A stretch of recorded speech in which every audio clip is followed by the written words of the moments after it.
یہ ویڈیو جو ہے یہ پیچھے ہی ویڈیو کی کنٹینیوشن میں ہے. اس میں ہم پڑھیں گے economics as science of wealth. ٹھیک ہے, جو کہ کلاسیکل ویو تھا اور جو کہ بیسیکلی ایڈم اسمتھ نے کوائن کیا تھا, اور ان کو ہم کہتے ہیں پائنیئر یا فادر آف کلاسیکل اکنامکس. ٹھیک ہے, یہ جو ہے یہ 19 سینچریز میں ایک گروپ تھا جو ایک تھاٹ کو لے کے جاتا ہے, تو اس کو ہم کہتے ہیں کلاسیکلسٹ. ٹھیک ہے, کلاسیکل اکانومسٹ جتنے بھی اس کو فالو کرتے ہیں.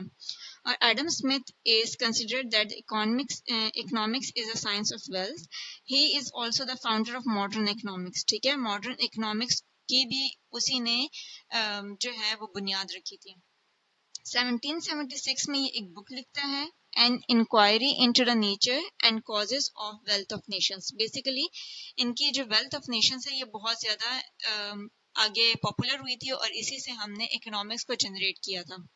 اب اس کی اوور آل ایویلویشن کیسے ہوتی ہے؟ The classical definitions given by Adam Smith and other had one common feature. The wealth is a center of study of economics. کہ آپ کی جتنی بھی ساری ویلتھ ہے نا, جو پیسہ ہے, یہ ریوالو کرواتی ہے آپ کو اکنامکس کے آس پاس. ٹھیک ہے, کیونکہ ہم ریسورسز کی بات کرتے ہیں, ہم اپنی اسکارسٹی کی بات کرتے ہیں, ہم اپنی وانٹس کی بات کرتے ہیں, نیسیسٹیز کی بات کرتے ہیں, لگژریز کی بات کرتے ہیں. تو وہ جتنی بھی چیزیں ہیں وہ ایسی چیزیں ہیں جو آپ کے پیسے کے ارد گرد یا آپ کی لینڈ کے ارد گرد ریوالو کرتی ہیں.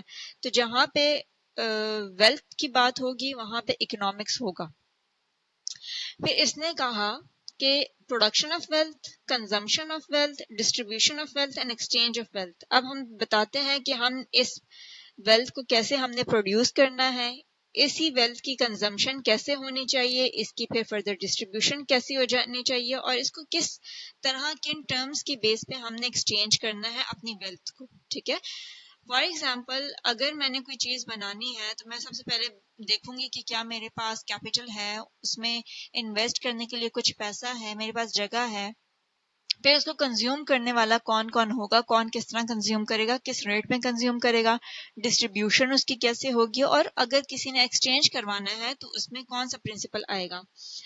This overstress on wealth ignores human role in activities about wealth, caused misunderstanding about the subject. ٹھیک ہے, لیکن انہوں نے اپنی ویلتھ کے اندر ہی ہیومن جو اس میں ایک بہت بڑا فیکٹر ہے اس کو انہوں نے اگنور کر دیا تھا, جو کہ بعد میں اس نے بہت زیادہ کنفیوژن اور مس انڈرسٹینڈنگس کریٹ کی تھی.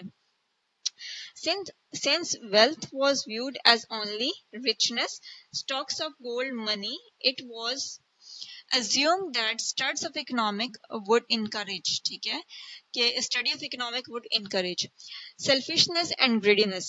پھر اس کے بعد ہم نے کہا کہ economics کوئی ایسی اسٹڈی ہوگی جو انکریج کرے گی selfishness, کہ اگر آپ کے پاس جتنا زیادہ پیسہ ہے آپ اور کنزیوم کرنے کی آپ کو ایک جستجو ہوگی, آرزو ہوگی.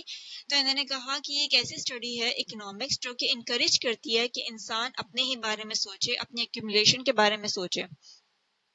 So many reformers of that period, like Karl Ruskin, condemned the study of economics as a worship of mammon. ٹھیک ہے, انہوں نے پھر اس کو کنڈیم کیا تھا, اور اس کو اکنامکس کو ایز اے میمن لائک شیطانی ایک کام قرار دیا تھا. انہوں نے کہا تھا اس کا مطلب یہ ہے کہ ہم شیطان کی پوجا کرتے ہیں. ٹھیک ہے, پیسوں کی پوجا کرنا, شیطان کی پوجا کرنا.